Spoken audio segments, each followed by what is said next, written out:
200 000, c'est le nombre de vues que Florent a généré avec l'un de ses posts LinkedIn.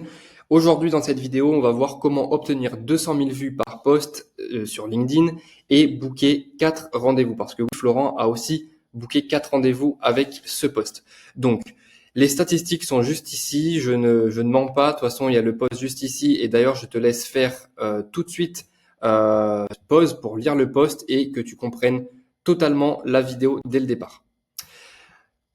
Donc, les statistiques sont ici, donc 200 000 vues, 108 000 vues, 733 pour d'autres posts qu'on a aussi fait avec nos clients. Tu vois, 882 réactions, 338 commentaires, 63 republications. Ici, des posts un peu plus, moins performants, mais c'est quand même performant. 14 539 avec 244 réactions, 42 commentaires, une republication. Bref, les statistiques sont juste ici. Et on va voir en deux parties cette vidéo. Alors, cette vidéo, je ne sais pas combien de temps elle va durer, mais on va songer de faire simple, rapide, efficace, comme toujours. Donc, en deux parties cette vidéo. La première partie, on va vraiment décrypter le post. Donc, je te laisse mettre pause sur le post LinkedIn pour que tu comprennes bien. Donc, on va décrypter le post. Pour commencer, on va introduire cette partie. Ce qu'il faut que tu saches, c'est que les posts LinkedIn, en l'occurrence LinkedIn, les réseaux sociaux, tu le sais, si tu as vu les vidéos précédentes, ça génère de la visibilité. Aujourd'hui, il y a énormément de conseillers financiers il y a énormément de conseillers financiers en France. Si tu n'as pas de visibilité, tu n'as pas de business. Pas de visibilité, pas de business, c'est simple. À moins que tu sois implanté dans le métier, on va dire, que tu fasses ce métier depuis un moment et que ça fonctionne déjà, si tu as de l'ancienneté dans le métier. Mais aujourd'hui, si tu débutes, si ça fait moins de 5 ans que tu es dans l'activité, si tu n'as pas de visibilité, tu n'as pas de business. Donc le post en question, c'est celui-là. Je te mettrai le lien de toute façon en commentaire du post, en commentaire de cette vidéo, pardon, pour que tu jettes un œil directement. Voilà, c'est ce post-là, top 1 des salaires selon l'INSEE. Donc, ce qu'il faut que tu comprennes, comme je te disais, c'est que ton business doit générer énormément de visibilité, énormément de visibilité. La visibilité, c'est un levier de développement, littéralement. Et ce levier de développement, ça passe forcément par LinkedIn. Aujourd'hui, si tu n'as pas de communication en place ou si tu ne sais pas sur quel réseau il faut communiquer en tant que conseiller financier, il faut communiquer, alors je vais te le dire, sur LinkedIn directement. C'est le premier réseau à prioriser. Après, bien sûr, comme pour les investissements, il faut se diversifier sur d'autres plateformes pour maximiser tes chances de générer des rendez-vous, générer du business au final. Donc voilà, LinkedIn primordial dans une communication. LinkedIn t'offre des stats importantes et c'est des stats aussi qui sont importantes pour une activité. Comme je te le dis, 200 000 vues, c'est énorme. C'est vraiment énorme. 230 réactions, 104 commentaires, 4 publications. C'est des stats qui sont vraiment importantes. Tu le comprendras à la fin de cette vidéo parce qu'il y a énormément d'opportunités. Concernant le premier facteur clé, donc on va décrypter ce post. Le premier facteur clé, ce qu'il faut que tu comprennes ce post, c'est la psychologie humaine. Pourquoi la psychologie humaine? Parce que la psychologie humaine, dans la communication et pour performer avec tes posts, la psychologie humaine, c'est avant tout une compréhension des gens. Tu dois savoir ce que les gens aiment, ce que les gens aiment consommer, ce que les gens aiment lire, ce que les gens aiment passer du temps. Voilà, tu dois comprendre tout ça, donc il faut savoir maîtriser la psychologie humaine. Alors, concernant la psychologie humaine, dans le post en question, on sait que l'argent attire. L'argent attire l'attention et c'est Florent, si tu as bien mis pause sur le post en question, Florent l'a bien démontré directement. Les gens sont obsédés par l'argent, ça tu le sais. En plus, alors c'est deux points. L'argent attire l'attention et les gens sont obsédés par l'argent. C'est des points qui sont, on va dire, bien pour toi, étant donné que tu es dans la finance et que sur les réseaux à l'heure actuelle, ça parle énormément d'argent. Donc, les gens sont obsédés par l'argent et l'argent attire l'attention. Dans le post de Florent, il y a une comparaison des revenus, ce qui est égal à un engagement assuré. Aujourd'hui, l'ego des lecteurs est touché dans ce post. C'est clair, quand ça parle d'argent, on peut toucher facilement l'ego et se dire, et quand on est lecteur, se dire, je gagne plus, moins que la personne, etc., etc. On est curieux en plus de ça, et cela pousse à commenter, liker, partager le post. Enfin, surtout commenter et liker, et surtout commenter au final, parce que c'est ça qui va faire la viralité du post au final. Ce qu'il faut que tu comprennes dans cette partie psychologie humaine, c'est que les émotions boostent la viralité d'un post. Comme je te disais, tu dois comprendre la psychologie humaine, c'est la compréhension des gens. Donc, tu dois comprendre au plus profond de toi ce qu'ils recherchent, ce qu'ils veulent consommer. Et une fois que tu as répondu à cette question, tu dois faire passer dans ton post les émotions. Aujourd'hui, les conseillers financiers, c'est bien, c'est cool, ils communiquent, mais c'est trop robotique. Alors, je dis pas que il faut pas utiliser ChatGPT, mais tout est sorti de ChatGPT. Il y a aucune émotion qui ressort. Tous les posts se ressemblent. On n'a pas envie de lire. Voilà. Ceux aujourd'hui qui performent, c'est des gens, c'est des conseillers financiers qui sortent du lot, qui font passer l'émotion et qui sont au final virales. Concernant le deuxième facteur clé, c'est le temps passé sur le post. Alors, le temps passé sur le post, LinkedIn aujourd'hui booste les posts engageants, ce qui est logique. L'objectif pour avoir un post engageant, c'est un contenu qui ne fait pas perdre de temps. Je parle souvent dans l'accompagnement CGP NextGen ou avec mon agence Digital Horizon, l'apport de valeur. Les posts doivent apporter de la valeur, ça doit pas être monotone, ça doit vraiment impacter, susciter la curiosité et apporter de la valeur. Chaque ligne de ton post, chaque image de ton carrousel de ton post doit apporter de la valeur. Ça, il faut que tu le retiennes vraiment. Si un lecteur reste longtemps, l'algorithme le promeut. Donc, ce qu'il faut que tu comprennes, l'objectif, c'est la rétention et la curiosité. C'est-à-dire que tu dois laisser la curiosité rien que dans ta première ligne du post et tout au long du post, tu dois laisser la curiosité. Même à la fin, tu dois laisser de la curiosité pour que les gens commentent, like, partagent, etc. Plus les gens vont rester sur ton contenu, plus les gens vont être curieux, plus les gens vont rester sur ton contenu, plus ça va augmenter la viralité de ton post. Plus tu auras de commentaires, bien évidemment, parce que les gens seront curieux, les gens vont vouloir commenter, et c'est ça qu'on veut, c'est des gens qui commentent, parce que plus tu auras de commentaires, plus tu auras de visibilité, je le répète. L'objectif, c'est de booster l'engagement pour maximiser la diffusion. Donc, il y a des stratégies, il y a des techniques pour avoir l'engagement, on va le voir dans cette vidéo, ne t'inquiète pas, mais il faut vraiment que tu prennes ça en compte. Booster l'engagement pour maximiser la diffusion. Concernant le hook, l'accroche, le copyright, c'est en gros l'art d'écrire ton post, comment tu écris ton post. Bien évidemment, je répète ce que je vais dire tout à l'heure, mais les posts ne doivent pas être monotones, les posts ne doivent pas être mous. Ça doit pas être généré entièrement par ChatGPT. ChatGPT est une aide simple, mais ça doit pas être des posts générés par ChatGPT, parce qu'aujourd'hui, les conseillers financiers utilisent tous ChatGPT, les posts se ressemblent tous, et au final, on voit tout le temps la même chose. Nous, on veut de la nouveauté, les gens veulent de la nouveauté, et c'est ce qu'il faut faire passer dans tes posts. Donc, le hook, l'accroche, le copyright et le visuel, par exemple, si tu fais des carousels, doivent être impactants. Et l'objectif de ça, c'est un stop crawl. C'est-à-dire que dès qu'on arrive sur ton contenu, on ne défile pas, on s'arrête. Voilà. On s'arrête, on est curieux, on va lire le post. Et vu qu'on est encore plus curieux, parce que le post nous a plu et nous a apporté de la valeur, on va lire les commentaires. Plus tu vas rester de temps sur le contenu, ça redit, je redis la rétention, plus tu vas rester de temps sur le contenu, plus l'algorithme va comprendre que le post plaît, que le post suscite la curiosité et va le mettre en avant au fur et à mesure. Au fur et à mesure. Des fois, ça prend 2 à 3 jours pour que ton post devienne viral, mais dans tous les cas, il deviendra viral, il faut le savoir.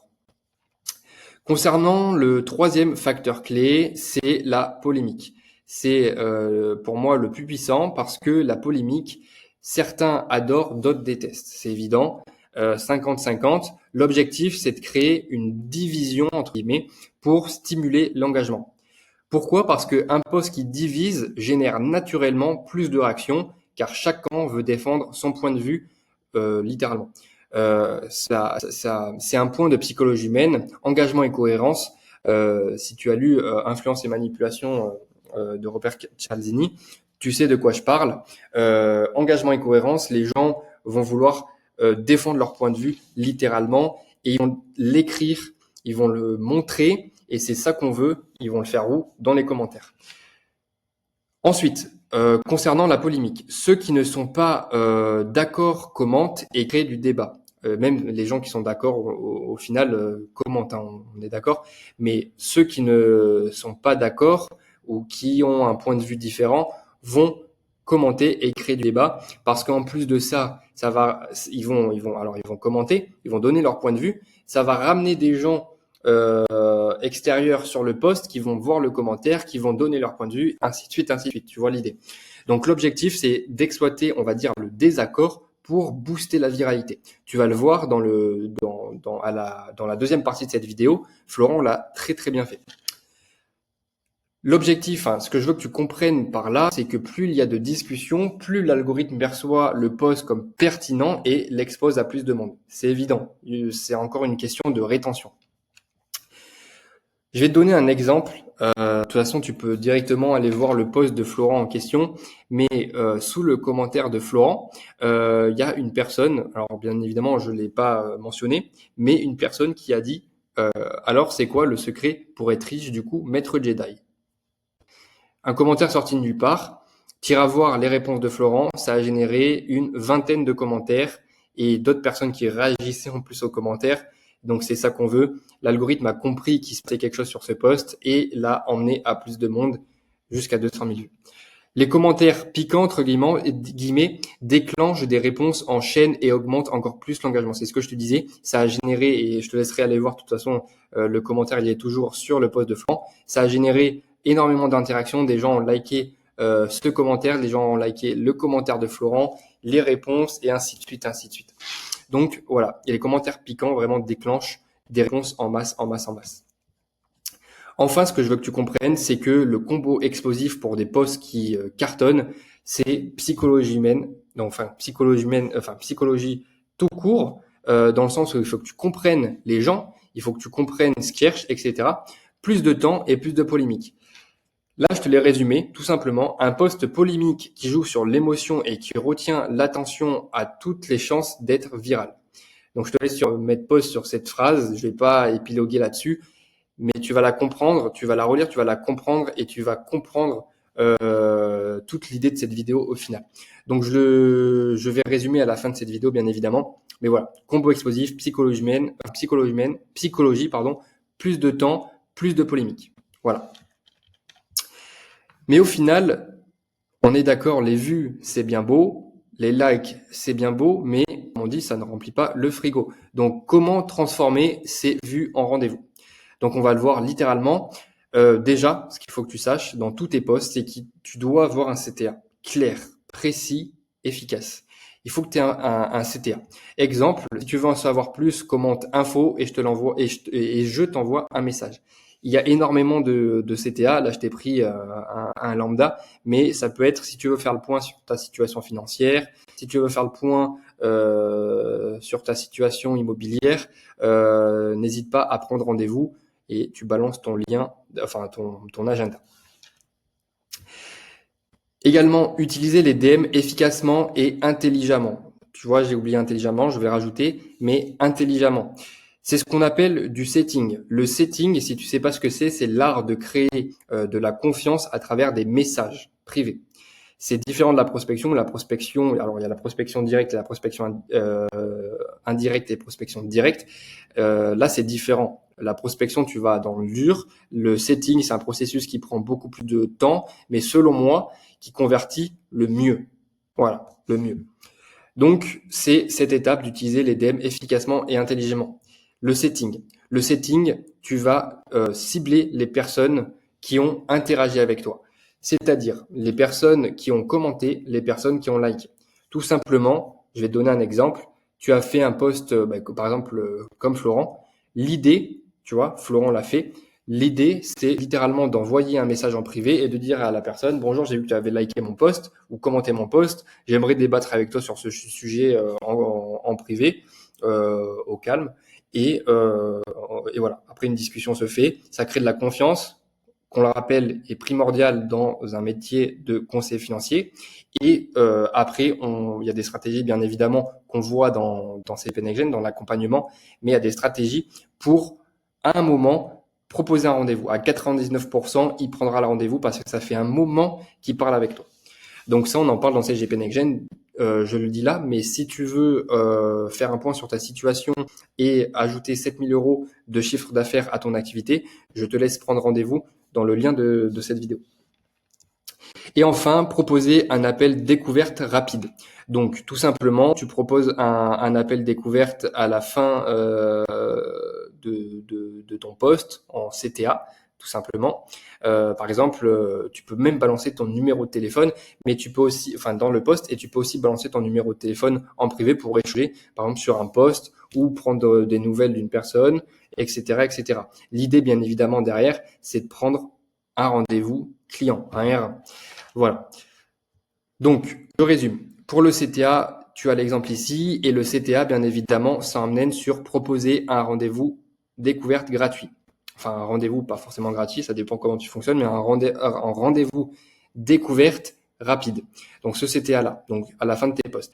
Utiliser les DM efficacement, une fois que tu as les messages, que tu sets la personne et que tu crées de la confiance, tu vas proposer un appel découverte rapide. Ce qu'il faut savoir avec le setting, c'est que, comme je te disais, à 99%, il va pas du tout refuser l'appel parce que il va encore subir, on va dire, les principes de psychologie humaine, qui est l'engagement et la cohérence. C'est-à-dire qu'il te parle depuis un moment, il va dans ton sens sur les points de vue, etc., etc.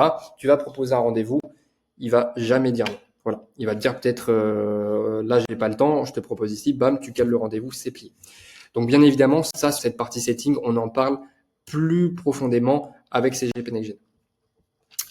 Donc voilà pour cette première partie de vidéo. J'espère que tu as bien compris. N'hésite pas à revenir sur le début de la vidéo pour bien comprendre. Et on va passer littéralement à la partie 2. Donc la partie 2, on va analyser le post détaillé.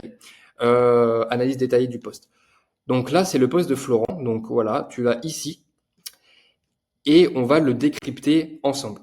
Donc, la première phrase, ce qu'on appelle le hook, l'accroche, c'est les 3 premières lignes que les gens voient avant de cliquer sur le voir plus. Donc, Florent, c'est choquant, tu gagnes 9000 euros net par mois. Bravo, tu n'es toujours pas dans le top 1%. Explication. Bam. Alors là, je t'explique. Il a utilisé un impact de psychologie immédiat. Il joue déjà sur la surprise et l'ego. Beaucoup de gens pensent qu'un tel salaire les mettrait au sommet, même toi peut-être qui regarde cette vidéo, tu le sais peut-être pas, ce qui suscite un choc et de la curiosité. Là, à l'heure actuelle, si tu n'as pas vu le post, tu es curieux, j'en suis sûr, et tu vas aller voir le post. Voilà, donc ça marche. Incitation à la lecture, les lecteurs veulent comprendre pourquoi ce chiffre ne suffit pas pour être dans le 1%. Encore une fois, c'est de la rareté, c'est un principe de rareté, toujours un principe de psychologie humaine, et ça suscite, comme je le disais, de la curiosité. Ensuite, donc, voilà cette phrase, et ensuite, ça démarre le post. Dans le tableau, je te présente ici les seuils de salaire brut mensuel des salariés français en équivalent temps plein en 2022. Donc, là, il utilise des chiffres précis et sources fiables. La source fiable qui est l'INSEE. Ça renforce déjà la crédibilité du poste. Tu as envie de lire le poste, tu as envie de lire la statistique du poste. Présence d'un tableau permet une meilleure compréhension et un effet visuel engageant. Tu l'as ici. Je te laisse mettre pause tout de suite dans cette vidéo si tu veux. Tu l'as ici. C'est très simple, très rapide et très efficace. C'est très visuel. On comprend directement. Ensuite, concernant, alors il y a 2 autres phrases, mais il n'y a rien à dire de particulier là-dessus. Autre chiffre, si on regarde pour les moins de 30 ans, le top 1% des salariés gagnent plus de 4 500 euros net mensuels. Donc, effet de proximité, ceux qui ont moins de 30 ans, littéralement, se sentiront concernés. Il faut que tu le saches. Aujourd'hui, si tu as moins de 30 ans et que tu es tombé sur le poste, tu l'as forcément lu. Et si tu as moins de 30 ans et que tu ne l'as pas lu, tu vas lire ce post parce que ça te concerne directement. Tout simplement. Ensuite, mis à part le top 1%, je trouve ces chiffres faibles si l'on compare à l'incomparable, la Suisse ou les États-Unis. Stratégie de contraste, tout simplement encore un principe de psychologie humaine, comparé à des pays plus rémunérateurs pour renforcer l'idée que les salaires français sont bas. Et là, on va directement, je pense que tu l'as lu, à la phrase d'après. Pour rappel, il y a 50 ans, nous étions à des niveaux très équivalents de ces pays. Là, ça crée une frustration et un débat sur le déclin économique / et politique. C'est un poste à la fois directement économique et indirectement politique. Si tu comprends bien le poste, tu verras que c'est indirectement politique. Et du coup, les gens peuvent penser directement que c'est de la politique et vont littéralement commenter leur point de vue, que ce soit politique ou non, bien évidemment. Et enfin, mais alors, quel est le premier facteur d'enrichissement selon toi? Le salaire, l'entrepreneuriat, l'immobilier. Ici, il y a une technique d'engagement qui est efficace. Florent ne donne pas de réponse immédiate, mais pousse à commenter pour donner son avis. C'est-à-dire que là, il donne pas son avis, ça laisse les gens curieux, et les gens vont débattre en commentaire, et même vont lui demander son point de vue. Tu vas voir dans les commentaires, c'est ce qui se passe littéralement.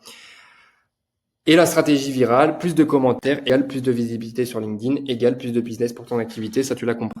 Donc, pour avoir des stats comme ça, tu peux suivre ces structures, tu peux les reprendre, tu peux même demander un prompt à ChatGPT pour reprendre exactement tout ça.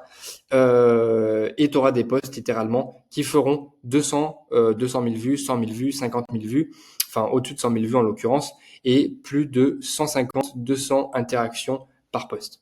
Donc, suis bien cette structure et on va enfin voir, on va dire le final. Pourquoi ce post a explosé? On va dire que c'est la conclusion de cette vidéo et après on a terminé.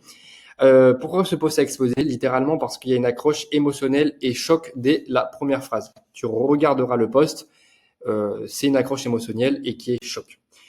Ensuite, il y a des données concrètes et preuves visuelles. Tableau de l'INSEE, c'est des sources fiables et les gens ont envie de lire ce genre de stats, surtout quand ça provient de l'INSEE. Ensuite, il y a une comparaison internationale et historique qui crée vraiment un débat. Tu retournes voir le post, ça crée du débat. Tu vas le voir dans les commentaires, ça crée du débat. En plus, sur créer un débat, il ne l'a pas seulement fait pour ce post-là, il le fait beaucoup de fois et c'est ça qui est top. Et questions ouvertes à la fin pour générer un maximum d'interactions et bien évidemment générer un maximum de rendez-vous. Plus tu auras de visibilité, plus tu auras de chances et d'opportunités de générer des rendez-vous. Et Florent est le bel exemple pour ça. 200 000 vues, 4 rendez-vous générés et 4 clients qui ont été, 4 personnes qui ont été clients derrière. Donc voilà pour cette vidéo, j'ai essayé de faire simple, rapide et efficace comme toujours. Si tu as des questions, n'hésite pas à l'écrire en commentaire de cette vidéo. Ce que je veux que tu comprennes, c'est que les stratégies que l'on emploie avec CGP NextGen, on l'emploie pour nous et tu vois bien que ça marche. Donc si tu veux accélérer littéralement la croissance de ton activité et ajouter 7 000 € aussi à ton activité, 7 000 € de chiffre d'affaires à ton activité, je te laisse prendre aussi rendez-vous dans le lien qui est en dessous de cette vidéo. On se retrouve dans les prochaines vidéos. Allez, à bientôt.